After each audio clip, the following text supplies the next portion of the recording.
On this cemetery exploration, I visit one of the most interesting family cemetery that is hidden away in between a group of trees and also a single grave of a woman who is the mother of one of the generals in the American Civil War.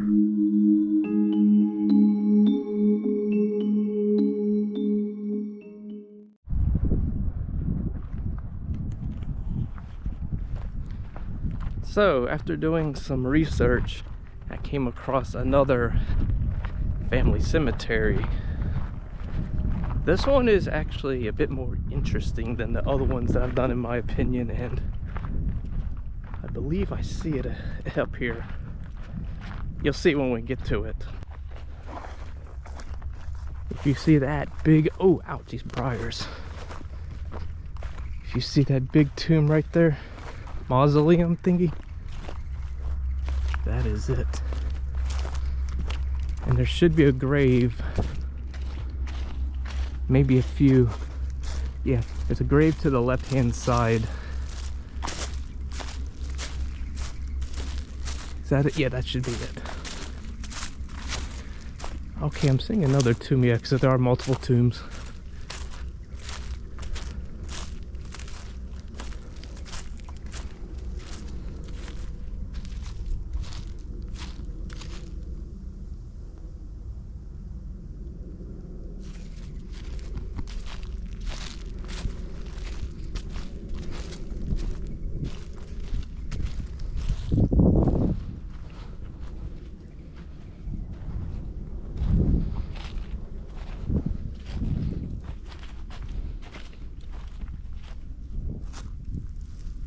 We're about to get into the history of this tomb and that giant mausoleum right there.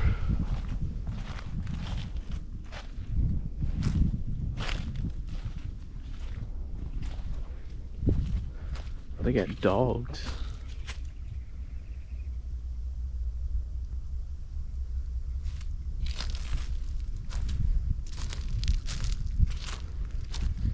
I'm circling the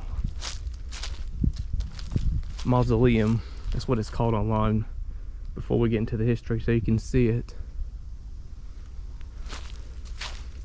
And yeah, there's another grave over here.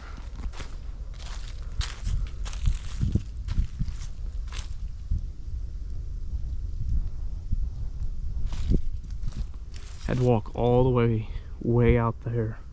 It's about a half a mile to get to this.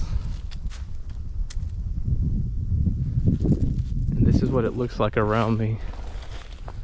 I thought they cleared it out because it said last year, or this year, 2023, January, that they had a group of volunteers that came out here, cleared it up so you could see it a bit easier. It's almost been a year. Anyways, let's get into the history. I think you've heard enough of me rambling on. The people who were entombed in this mausoleum is the Camp family. They owned a family inn that is called Camp Inn, which is a place to rest. It is believed that possibly the only mid-1850s early family cemeteries in the region featuring a mausoleum. There are a total of 8 bodies inside the mausoleum, the husband, wife, and their children. With an addition, it is the burial place of Miriam Beck Luxton, who is the mother of General Nathan Bedford Forrest.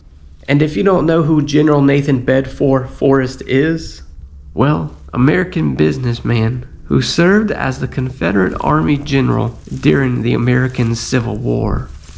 I will get into that story of them in just a moment.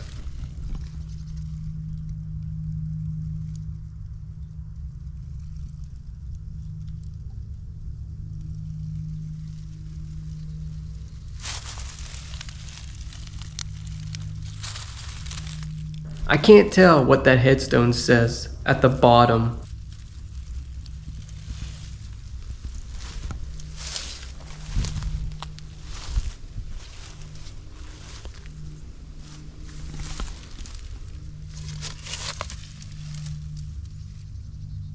This is one of the camp's children. I can't read anything on it,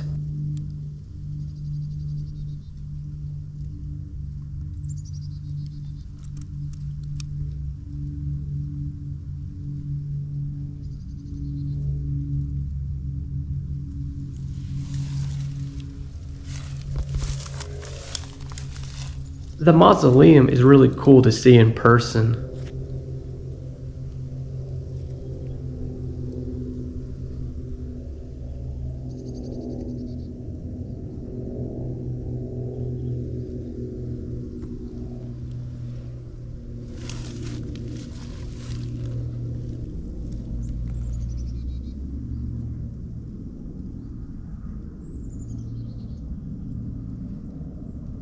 I think it says Elizabeth Camp, born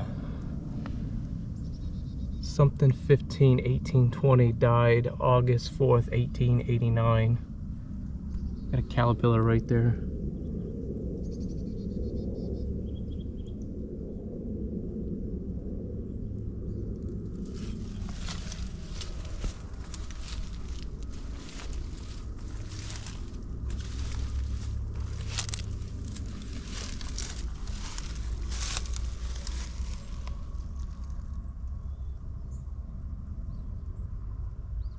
Maryanne Camp, born July 1st, 1811, died January 21st, 1895.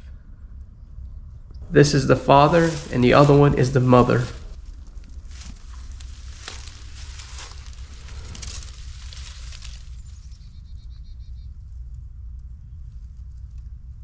Mary E. Camp.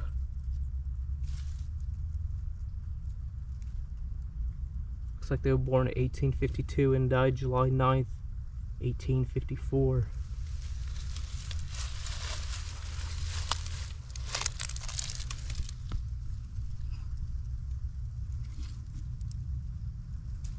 John W. Camp, born June 9th, I think, 1840, died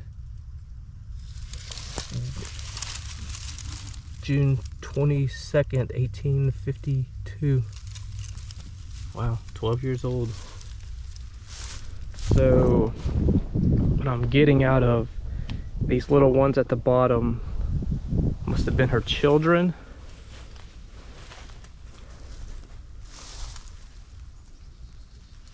A closer look at the mausoleum with my drone.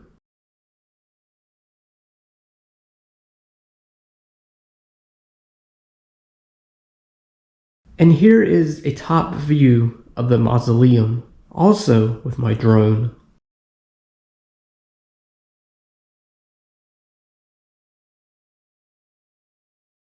You can see all the trees surrounding it.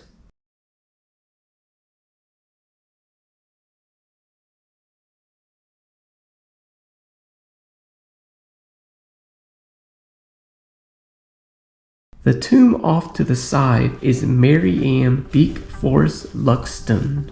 She is the mother of General Nathan Bedford Forrest that I mentioned moments ago.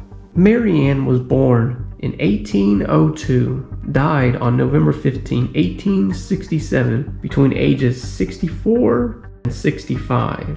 Maryanne got married to her first husband, William Forrest, in 1820, and had their first set of twins on July 13, 1821, a boy and a girl, which is pretty rare for that kind of twins. And she also had a few other children as well. In 1834, the family moved from Tennessee to Mississippi to start a new life. 3 years later, William Forrest died, along with 2 boys and 3 girls, to pestilent fevers. Maryanne later remarried in late December 1841 to her second husband, Joseph M. Luxon, and they had 3 boys and 1 girl. At the start of the American Civil War, her second husband died, not sure of what. And after that, Maryanne owned and operated a successful plantation near Memphis, Tennessee. Later on, one of her sons, James Madison Luxton, was accused of a crime that he committed back in Tennessee. He then somehow goes on to becoming sheriff, and in fall of 1867, James fell seriously ill and Maryanne rushed by carriage to his aid.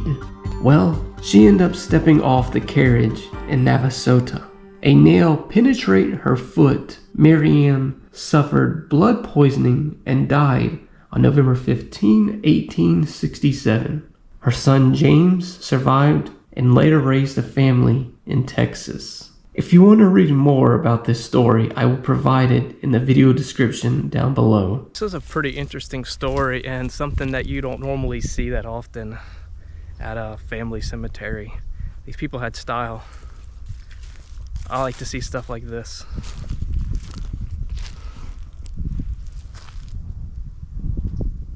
It's one of a kind, honestly. I think that's what makes it unique about family cemeteries.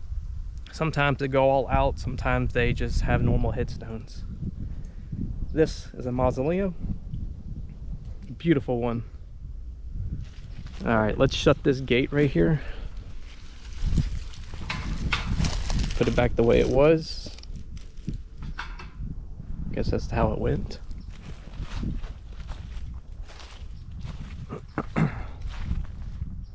That is so cool. I hope everyone enjoyed this episode on this family cemetery. That's pretty much, it's a little ways out here. I just love this. I really do. I could stay here for longer, a little bit longer. Anyways, enough of me rambling on. I hope you guys enjoyed the video, the tour, the history. If you need to get in contact with me, my socials will be in the video description down below. As always, have a good day, and I'll see you in the next upload.